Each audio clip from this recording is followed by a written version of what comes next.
nobles, hermanos, porque meditaban en la palabra de nuestro Dios, que es lo que decía nuestro hermano ahora, en este momento. Regularmente, hermanos, digo, así es siempre, pero por decir una expresión, regularmente uno se prepara para predicar todo el consejo de Dios y predicarlo en toda su pureza. Pero cuando te lo dicen de esa manera, te pone la presión muy alta. Entonces, vamos a estudiar, hermanos, vamos a estudiar la palabra de nuestro Dios. La última ocasión, hermanos, que estuvimos con ustedes, que fue la semana pasada, veíamos sobre los regresos, hermanos, primero sobre la cautividad, hermanos, sobre la invasión que tuvo el pueblo judío, el pueblo israelita, hermanos. Acordémonos, hermanos, que llegó el momento, ya lo habíamos platicado, cuando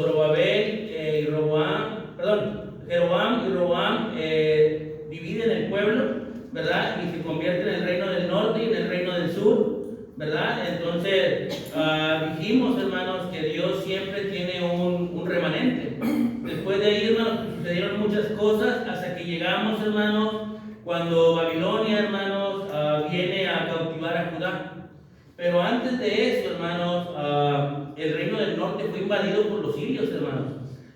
Por los asirios, perdón, ahí en el 722 a.C. Entonces, el reino del norte, hermanos, fue llevado cautivo, hermanos. Prácticamente, eso lo podemos ver en el 2 Reyes 17, del 1 al 23, y prácticamente el reino del norte ya no volvió a aparecer, hermanos. Regresó un pequeño remanente, pero ya regresó mezclado con los asirios. Ya no llegó el pueblo puro, ¿verdad? Y por su lado, hermanos, por su parte, el reino del sur, hermanos, sufrió 3 invasiones, hermanos, por medio del pueblo babilonio, ¿verdad? Por medio del pueblo babilonio. El primero fue en el año 606 a.C., hermanos. La segunda fue en el 597, ¿verdad? Antes de Cristo. Y por último, hermanos, tercera invasión fue en el 586 antes de Cristo. ¿Ok? Hermanos, el pueblo fue llevado cautivo, hermanos. Recordemos que el pueblo babilonio vino con todo su ejército y vino sin ninguna premura, hermanos, sin contemplaciones, y vino a acabar con el pueblo de Judá, con el pueblo de Dios.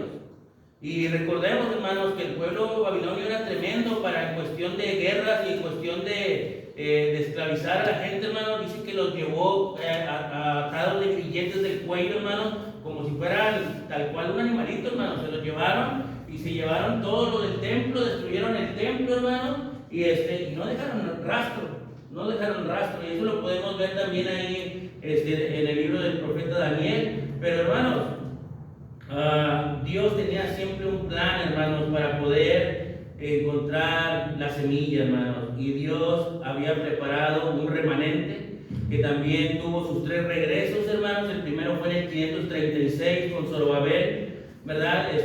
Gobernador, y con Josué, hermanos, como sacerdote. Y ellos vinieron, hermanos, primeramente con la intención de reconstruir el templo. Ese fue el primer gran regreso, hermanos. Ellos venían con la idea de reconstruir el templo, y a eso volvieron, hermanos. En el 458 antes de Cristo, hermanos, regresó Esdras, hermanos, el sacerdote, con la firme convicción, hermanos, de reconstruir la adoración a Dios. Ahí lo podemos ver en el capítulo 7 y versículo 1 del mismo libro de Esdras, hermanos. Acordémonos que pues el pueblo no estaba adorando a Dios, ¿verdad? En su momento, cuando estuvieron en Babilonia, hermanos, pues no estaban en Jerusalén, no estaban en el templo, pues no podían adorar. Acordémonos que Daniel, hermanos, acostumbraba a abrir las ventanas, ¿verdad?, que daban hacia Jerusalén para orar, ¿verdad?, hasta que fue echado en el foso de los leones, ¿verdad? Esa era su costumbre, porque ya no podían adorar, hermanos, pero Daniel siempre tuvo su visión, su mirada en Jerusalén, ¿verdad? Cuando regresan, hermanos, que Zorobabel levantó el templo, pero aún no se levantaba la adoración. Y Esdras, hermanos, regresó con esa encomienda de poder reconstruir, hermanos, de poder nuevamente, hermanos, establecer la adoración, ¿verdad? Y después, hermanos, en el 445, vemos el tercer regreso, hermanos, del pueblo judío a manos de Nehemías, hermanos. Recordemos que Nehemías era el copero del rey, ¿verdad? Y entonces Nehemías regresa, hermanos, pero Nehemías regresa con el plan, ya no de reconstruir el templo, ya no de reconstruir o reformar la adoración, sino ahora él regresa con el plan de reconstruir la ciudad, hermano. Entonces nos damos cuenta que Dios siempre tuvo un plan, hermano, porque el plan de Dios, recuérdense, hermanos, al momento para los que a lo mejor se les ha ido la idea y los que no habían estado en esas clases, estamos viendo el plan de redención, ¿me entiendes? Entonces Dios siempre tuvo ese plan, ¿me entiendes? Para redimir al mundo. Entonces parecía ser, hermanos, que con la conquista de Babilonia, hermanos, el plan quedaba anulado, el plan quedaba de lado, pero no, hermanos, Dios siempre ha tenido un remanente para continuar su plan. Entonces, hermanos, ese es el plan de Dios, hermanos, que el plan de Dios no iba a tener manera de ser detenido. Y ahora, hermanos, vamos a ver los últimos profetas del Antiguo Testamento. También son parte importante, hermanos. Y vamos a ver primeramente al profeta Ageo, hermano. Si gustan acompañarme ahí al libro del profeta Ageo, hermano.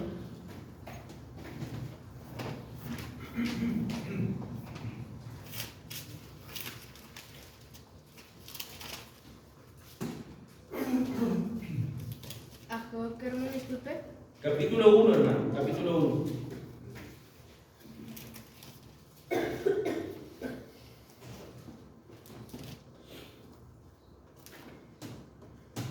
Hermanos, el libro del profeta Ageo se escribió aproximadamente en el año 520 antes de Cristo. El profeta Ageo, hermanos, él regresa con Zorobabel en el primer regreso, ¿verdad? ¿Y cuál es su misión, hermanos? ¿Cuál es el mensaje de Ageo para Judá, hermanos?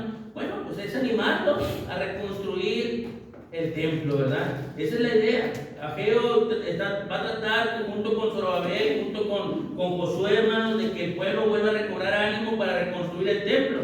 Y miren, hermanos, hay dos versículos claves, tiene mucho mensaje, pero vamos a ver primeramente dos versículos claves, que son el 4 y el 8, hermano. Si alguien gusta ayudarme con la lectura, por favor. Es para vosotros tiempo, es para vosotros de habitar en vuestras casas artesonadas, y esta casa está desierta. Subid al monte y traed madera y reedificad la casa, y pondré en ella mi voluntad y seré glorificado, ha dicho Jehová. Gracias, hermano.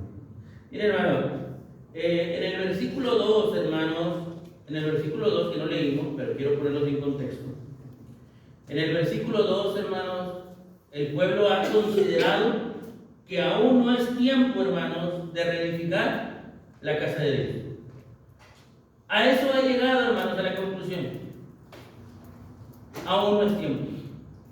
Por eso Dios, hermanos, a través del profeta Ageo, le va a cuestionar al pueblo en el versículo 4 y dice: ¿es para vosotros tiempo? ¿A quién se dirige?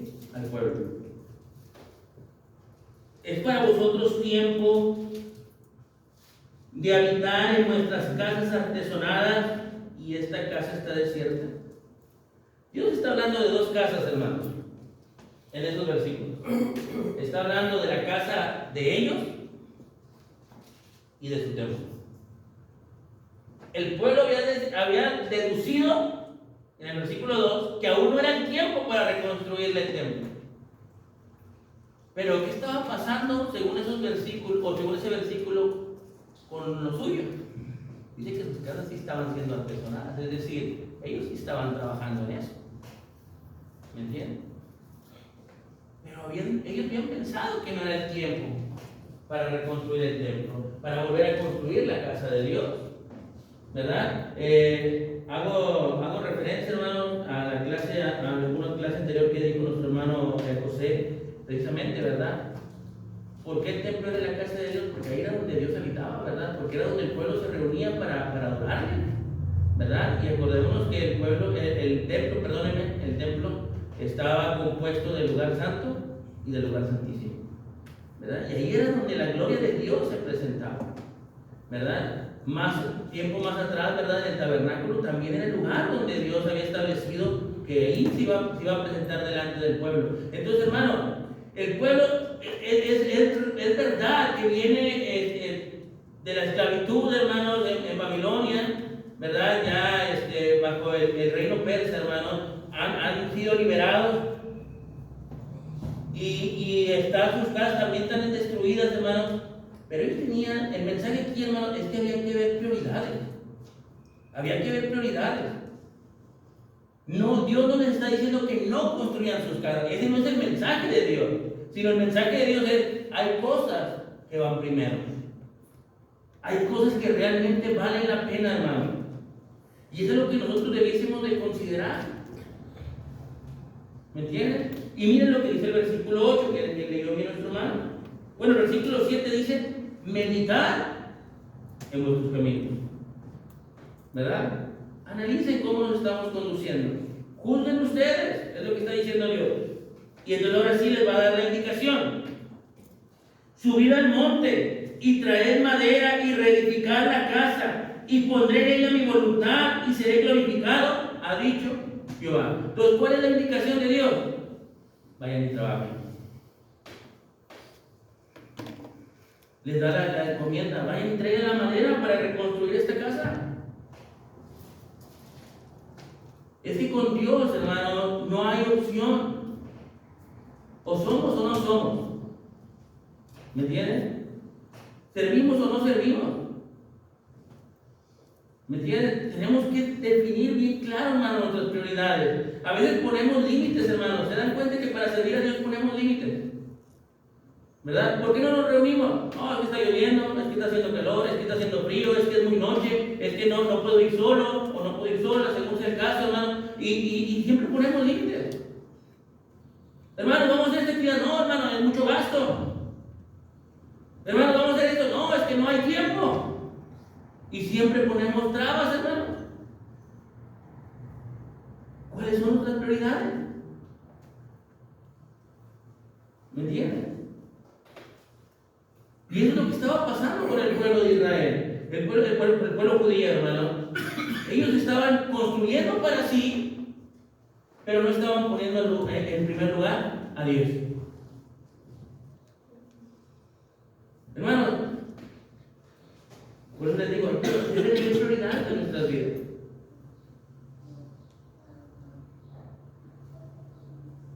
Vamos a hacer tal actividad. No puedo. Pero ya estoy construyendo mi casa. Entonces, ¿puedo o no puedo? Hermano, vamos a hacer esto. No puedo, hermano, no hay. Pero tengo planeado un viaje. Entonces, ¿cómo son las cosas? De hecho, el tema central, hermano, yo lo había mencionado también en alguna clase anterior, el tema central de Ageo, hermanos, es el trabajo en los asuntos de Dios son primero. Ahora la pregunta es, ¿realmente son primero? Porque para el pueblo en este momento no eran primero.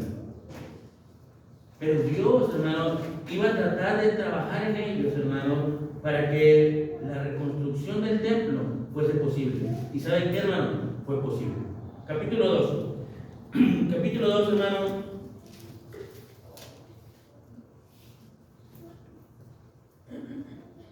Vamos a leer primeramente el versículo 2 y hasta el versículo 4 y después el versículo 9, hermano. Incluso ya tengo una lectura también. Habla ahora a Zorobabel, hijo de Salatiel, gobernador de Judá, y a Josué, hijo de Josadac, sumo sacerdote, y el resto del pueblo, diciendo: ¿quién ha quedado entre vosotros que haya visto esta casa en su primera gloria? ¿Y cómo la veis ahora? ¿No es ella como nada delante de vuestros ojos? Pues ahora, Zorobabel, esfuérzate, dice Jehová. Esfuérzate también, Josué, hijo de Josadac, sumo sacerdote, y cobrad ánimo, pueblo todo de la tierra, dice Jehová, y trabajad, porque yo estoy con vosotros, dice Jehová de los ejércitos. Muy bien. Versículo 9, hermana. La gloria postrera de esta casa será mayor que la primera, ha dicho Jehová de los ejércitos, y daré paz en este lugar, dice Jehová de los ejércitos. Muy bien, hermanos, gracias. Miren, hermanos,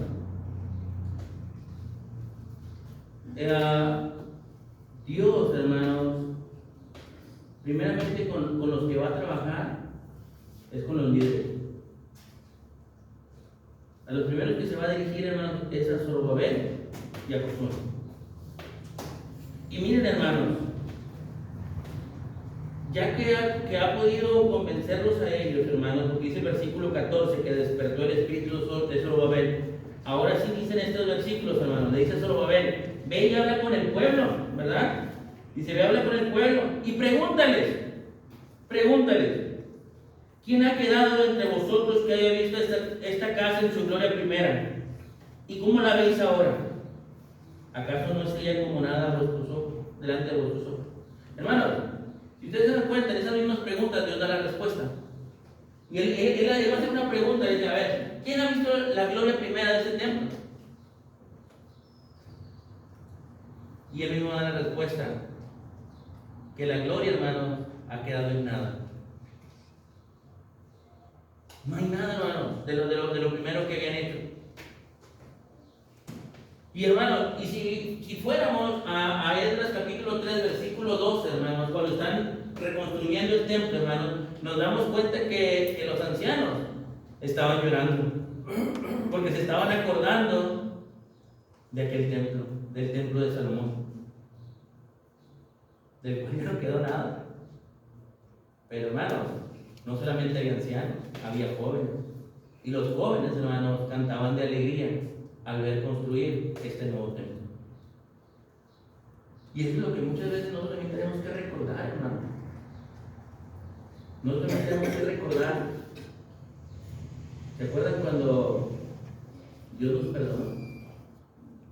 ¿Y se acuerdan la alegría que teníamos cuando Dios perdonó nuestros pecados?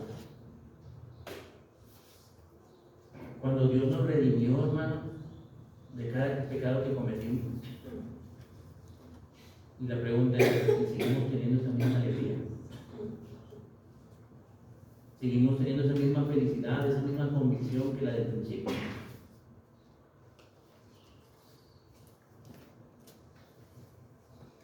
¿O cómo está, hermano? La vez pasada les preguntaba, ¿verdad? Cuando veíamos el profeta Ageo, ¿se acuerdan de este local cuando lo fueron comenzando hace 17 años? Y el entusiasmo que tenían para trabajar. ¿Me entienden? Aquí tenemos que hermano Rubén, ¿verdad? Tenemos la anécdota de aquel 24 de diciembre, va nevando aquí. Y aquí estaban todos, hermano. Todos los que comenzaron, estaba la hermana Ana, estaba la hermana Yanet, estaba la hermana Carmelita, los que alcanzan a recordar.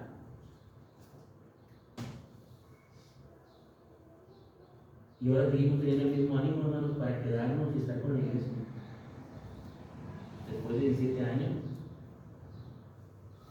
de poder querer trabajar juntos, hermanos, para seguir reconstruyendo este templo. Y claro, no estamos hablando de esas paredes, hermanos. Ahora el templo de Dios somos nosotros. Porque miren, hermanos, el versículo 9. El versículo 9, hermanos, va a ser una referencia, hermanos, va a ser una profecía para un mejor templo y para un mejor reino. Dice el versículo 9: la gloria postrera de esta casa será mayor que la primera, ha dicho Jehová de los ejércitos, y daré paz en este lugar, dice Jehová de los ejércitos. Hermanos, ese versículo, hermanos, habla directamente del templo que estaban construyendo, pero es un mensaje profético, porque dice que iba a haber una gloria postrera y que sería mayor, hermanos. ¿Saben cuál es esa gloria postrera que sería mayor? La iglesia. La iglesia, hermano. La que el Señor compró con su propia sangre. Ese es el reino, hermano, de mayor gloria, hermano, del cual nuestro Dios está hablando. En el cual usted y yo somos parte de él. ¿Me entienden? Entonces, hermanos, nosotros tendríamos que estar, hermanos, muy contentos, hermanos, y gozándonos de saber, hermanos, que ahora nosotros somos parte de ese reino, hermanos, que tiene una gloria especial, que es diferente. Porque ahora, hermanos, nuestro Dios no habita en casas construidas por manos humanas, ahora debe habitar en nuestros corazones.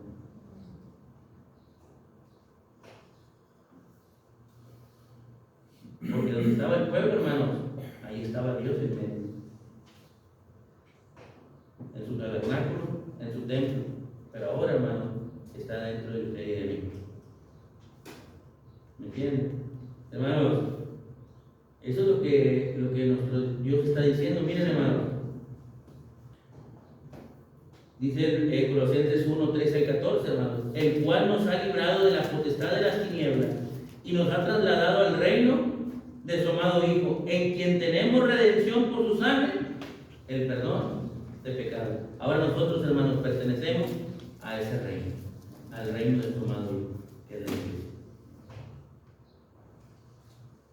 Entonces, hermanos, nosotros deberíamos estar bien orgullosos, hermanos, de eso. La verdad, se nos debería de inflamar el pecho, hermanos, de decir, yo soy parte del reino de Dios, de ese templo glorioso, hermano. Entonces, hermano, por eso, hermano, ese es el mensaje de Ageo, ese es el mensaje del profeta Ageo. Pero, hermano, sí necesitamos, y el pueblo necesitaba, entender que lo primero que tenían que ver ellos, hermanos, era trabajar en los asuntos de Dios, antes que en sus asuntos personales. Y es lo mismo, hermanos, nosotros ahora somos parte de ese reino glorioso. Pero ¿en qué lugar está nuestro Dios? ¿Qué lugar le estamos dando?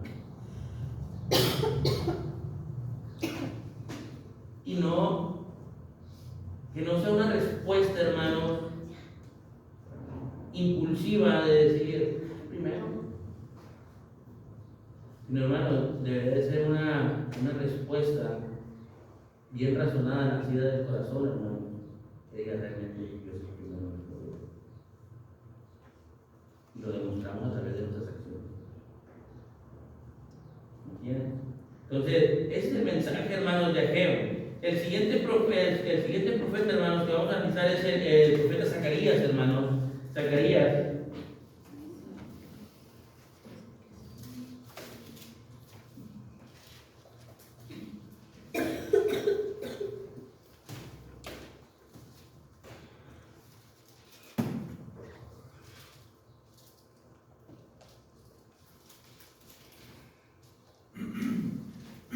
Hermanos, el libro del profeta Zacarías, hermanos, es un mensaje, hermanos, donde Dios va a recordar, hermanos, su plan, hermanos, de traer al Mesías y de un reino glorioso. ¿Ok? De hecho, el mensaje de Zacarías, hermanos, es la promesa de ese reino glorioso, ¿verdad? Es el mensaje de Zacarías. Entonces, eso es lo que Dios quería enseñarle al pueblo, hermanos. También Zacarías está trabajando, hermanos, en animar al pueblo para terminar de reconstruir el templo. Y el libro de Zacarías, hermanos, trae profecía mesiánica, hermanos. Vamos a ir al capítulo 9, versículo 9, hermanos.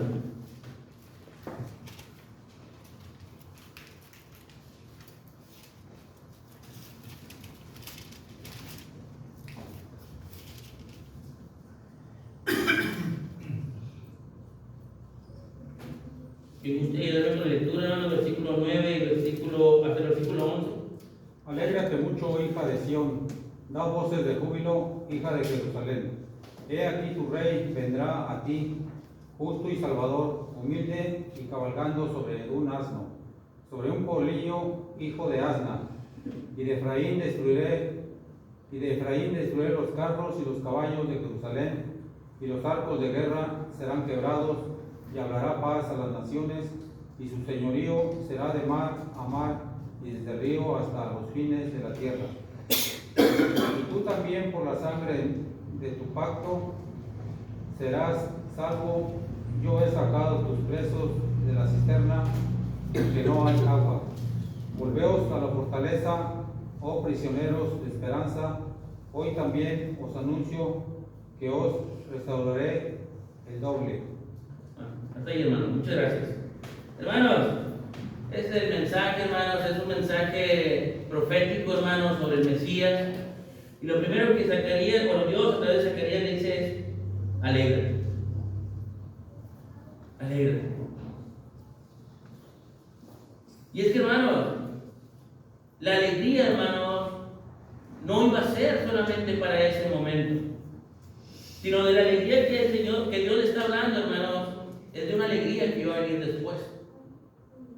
Porque en esos versículos, hermano, está haciendo esa profecía sobre el Mesías, donde dice: he aquí tu rey vendrá aquí. ¿Cuál rey, hermano? Bueno, dice que es un rey justo y salvador, que es un rey humilde, hermanos, y que va a llegar cabalgando sobre un asno, hermano, sobre un pollino, hijo de asno. ¿Y saben cuál es ese rey, hermano? Cristo. Eso lo podemos ver ahí en el Evangelio según Mateo, ¿verdad?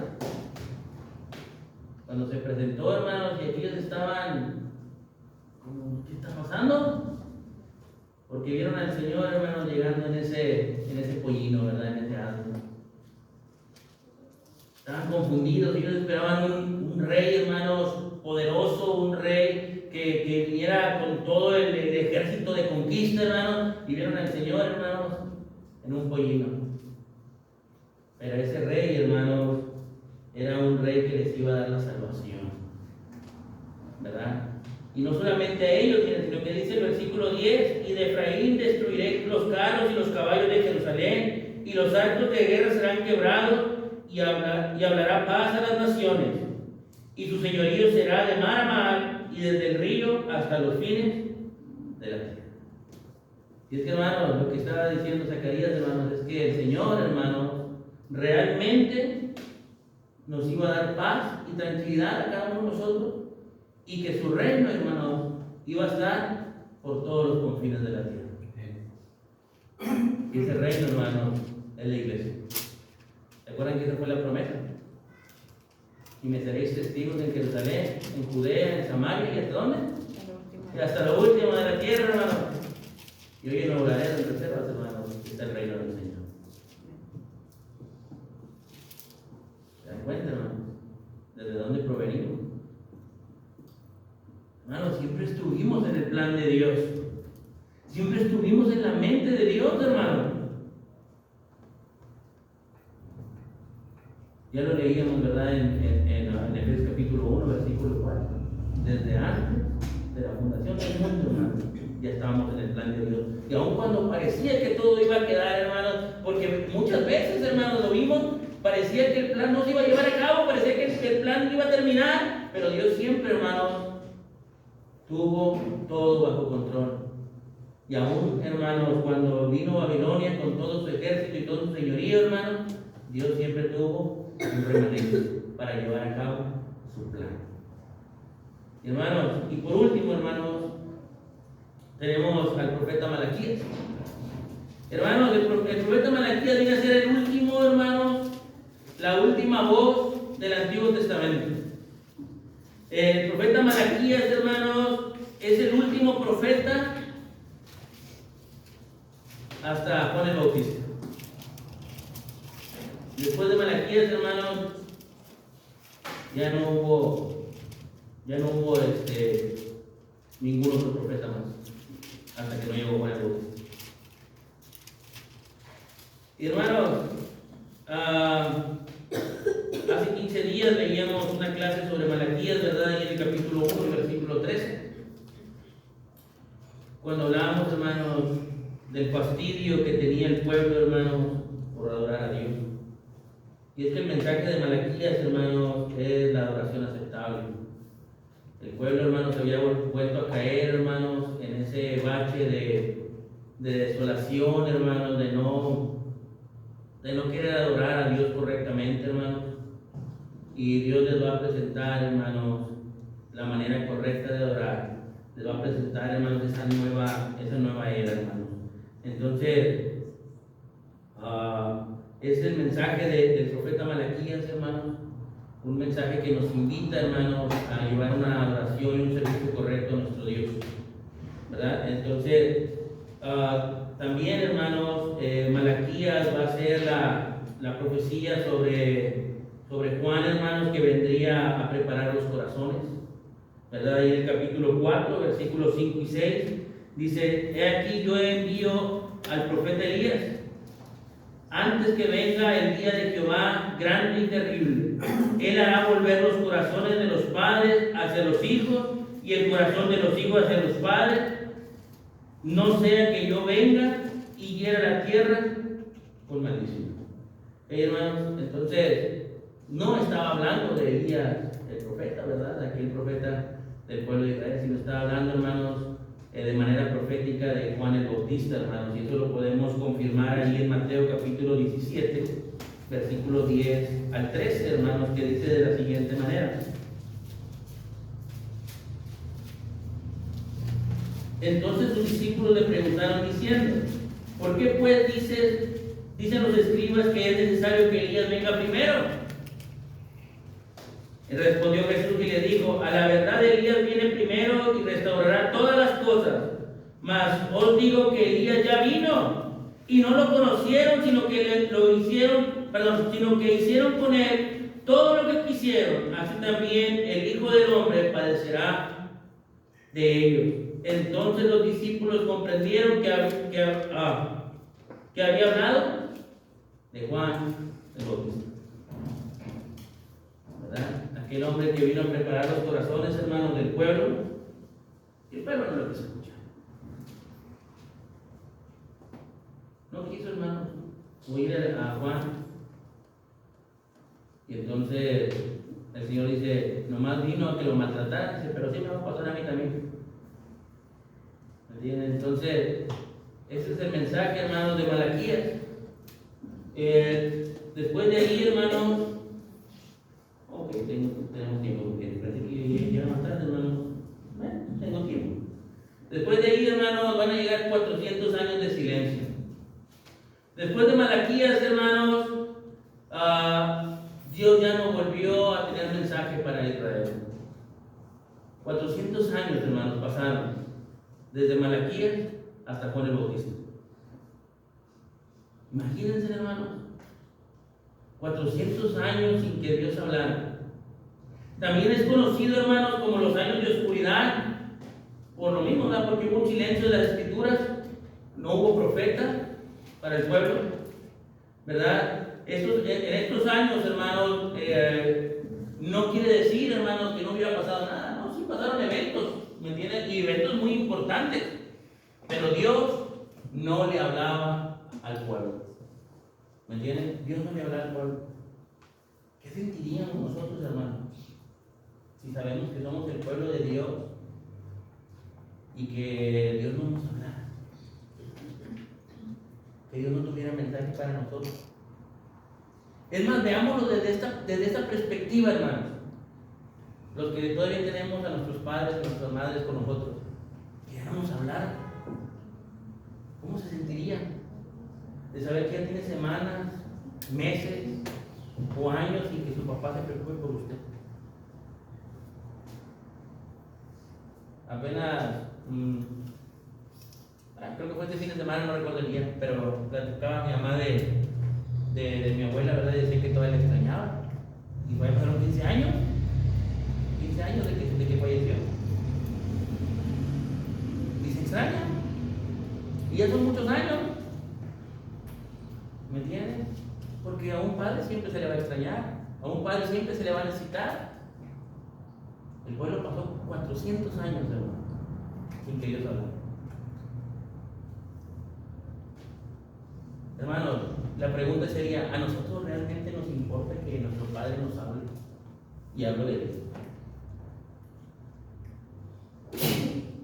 Y si realmente nos importa, hermanos, ¿por qué tan fácil dejamos la reunión? Si a través de sus palabras como Él nos habla, ¿no? Entonces, hermanos, necesitaríamos considerarlo. Necesitaríamos realmente que tenemos una aplicación, hermano, de que nosotros estamos bendecidos, porque Dios ahora nos habla por medio de su palabra. Y si un ser querido nos falta, pues vamos a tener ese pesar, pero tenemos la palabra de Dios que nos consuela y que Él nos habla. Entonces tenemos una gran bendición, y esa gran bendición nos orilla o nos anima a seguir más fieles a Dios cada día. Exacto, hermano. Esa debería de ser la reacción, ¿verdad? Pero muchas veces pareciese, hermanos, que seguimos en los 400 años de silencio. Porque muy fácil, hermanos, dejamos de escuchar el consejo de Dios. No es muy fácil. ¿Me entienden? Y hermanos, sí pasaron eventos importantes, hermanos. En Israel, hermanos, sobresalen varios eventos, ¿verdad? Primeramente, hermanos, Persia y Egipto, hermanos, siguieron manteniendo guerra, ¿verdad? Eran un pueblo que estaba constantemente en guerra, y por cuestiones geográficas, hermanos, al pueblo judío, hermanos, siempre le tocaba, como decimos coloquialmente, bailar con la más fea, porque estaba en medio, ¿verdad? Entonces, aunque el pleito era entre ellos, ¿verdad? Pues ellos siempre salían un poco afectados porque estaban en medio de la guerra, ¿ok? En el año 333, hermanos, antes de Cristo, ¿verdad? Grecia comenzó a conquistar el mundo bajo el mando de Alejandro Magno, ¿verdad? Recordemos que Grecia, hermanos, fue un pueblo también poderoso en su tiempo, hermanos. Entonces, ya Grecia comenzó a gobernar, a reinar. Después, hermanos, en el 423, después de la muerte de Alejandro Magno, hermanos, Judá es gobernado por los Ptolomeos, ¿verdad? Que es una autoridad romana, hermanos, una autoridad griega también. Entonces, ellos empiezan a tener ese control sobre el pueblo. Cerca del 198, hermanos, los selúcidas también toman el control de los egipcios, hermanos, y aquí, de los judíos, perdónenme, de los judíos. Y aquí también empiezan a tener problemas, hermanos, ya que estos hombres empezaron a querer meter sus propias ideas religiosas, sus propios dioses, y el pueblo judío pues estaba ahí batallando con ellos porque no dejaban que ellos sirvieran como estaban acostumbrados, como ellos sabían, porque estos hombres querían imponer sus propias leyes, ¿verdad? Y la familia de los macabeos, hermanos, pues se levantan para atacar a los selúcidas, hermanos, para poder acabar con ellos y poder practicar libremente la ley de Dios en el año 165 antes de Cristo, ¿verdad? Eso lo podemos ver en cualquier Wikipedia, hermanos, es datos históricos, ¿verdad? Que son las cosas que pasaron durante esos 400 años, y pues ahí terminamos, ¿verdad? Después de eso, hermanos, pues ya viene Juan el Bautista, y eso lo vamos a ver el próximo martes, si Dios nos lo permite. Entonces, hermanos, es importante, hermanos, conocer esta parte, hermanos, del pueblo, hermanos, del pueblo de Dios, del pueblo de judío, hermanos, porque nos cuenta la historia, hermanos, de dónde provenimos usted y yo en el ámbito espiritual, ¿verdad? Entonces, hermanos, de esta manera acabamos con el Antiguo Testamento. Ya solamente nos falta un poco para terminar de encontrar la semilla, hermanos, de poder concluir con el plan de redención. Un plan de redención, hermanos, que nosotros lo hemos estado viendo por 3, casi 4 meses, pero que realmente, hermanos, son años y años, hermanos, del plan de Dios. Entonces, ahora nosotros podemos gozar, hermanos, de esa bendición de haber sido perdonados de nuestros pecados gracias al sacrificio de Cristo en la cruz del Calvario. ¿Okay? Entonces, que el Señor me los bendiga, hermanos, y vamos a seguir disfrutando de la redención.